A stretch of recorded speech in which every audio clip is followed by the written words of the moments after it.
ଯାହା ସ୍ୱାର୍ଥ ପାଇଁ ରାଜେଶ ସାଜିଥିଲା ନ୍ୟୁଜ 7 ସାମ୍ବାଦିକ ଖବରକୁ ଢାଲ କରି ସାମ୍ବାଦିକଙ୍କ ନାଁକୁ କରିଛି ବଦନାମ। ମାଟି ପରେ ବାଲି ଲୁଟ୍ ପାଇଁ କରୁଛି ଦଲାଲି। ପୂର୍ବରୁ ଜଣଙ୍କୁ ସାମ୍ବାଦିକର ଧମକ ଦେଇ 16 ଦିନ ଯାଇଥିଲା ଜେଲ୍। ଏବେ ସାଜିଛି ଜଳେଶ୍ୱର ତହସିଲ ବାବୁଙ୍କ ପାଇଁ ବଡ଼ ଦଲାଲ।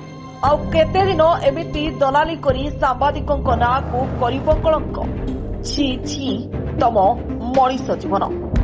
ସାମ୍ବାଦିକ ଭଳି ବିଶ୍ୱାସ ଓ ଭରସାର ବ୍ୟବସ୍ଥାକୁ ତମ ଭଳି ଦଲାଲଙ୍କ ପାଇଁ ଲୋକେ କଲେଣି ଛିଛାକର। ତଥାପି କିଛି ନିର୍ଦ୍ଦିଷ୍ଟ ସାମ୍ବାଦିକ ତମକୁ ନେଇ ପେଣ୍ଡାଲ ଚଢ଼ିବା ଲଜ୍ଜା ନୁହେଁ ତ ଆଉ କ'ଣ? ଦିନ କେଇଟା ପୂର୍ବରୁ ଯିଏ ମାଟିର ଗାଡ଼ିରୁ ତହସିଲ ବାବୁଙ୍କ ପାଇଁ 70,000 ଲାଞ୍ଚ ନେବାର ମାଧ୍ୟମ ସାଜିଥିଲା, ସେ ଏବେ ସୁବର୍ଣ୍ଣରେଖାରୁ ବାଲି ଲୁଟିବା ପାଇଁ କରୁଛି ଦଲାଲି। ଜଳେଶ୍ୱର ତହସିଲ ବାବୁଙ୍କ ପାଇଁ ଲାଞ୍ଚ ଆଦାୟ କରୁଥିବା ରାଜେଶ ଅଡିଓ ଭାଇରାଲ ପରେ ପୁଣି ଏବେ ବାଲି ଲୁଟର ଅଡିଓ ପଡ଼ିଛି ଧରା। ମହୁ ଫେଣାରୁ ମହୁ ଖାଇସାରିବା ପରେ ଅଡିଓ ଭାଇରାଲ କରି ଅଫିସର ବାବୁଙ୍କୁ ଏମିତି ବଦନାମ କରିବା ରାଜେଶର ଉଦ୍ଦେଶ୍ୟ କ'ଣ? ବ୍ୟୁରୋ ରିପୋର୍ଟ, ଖବର ଟୁଡେ, ଓଡ଼ିଶା।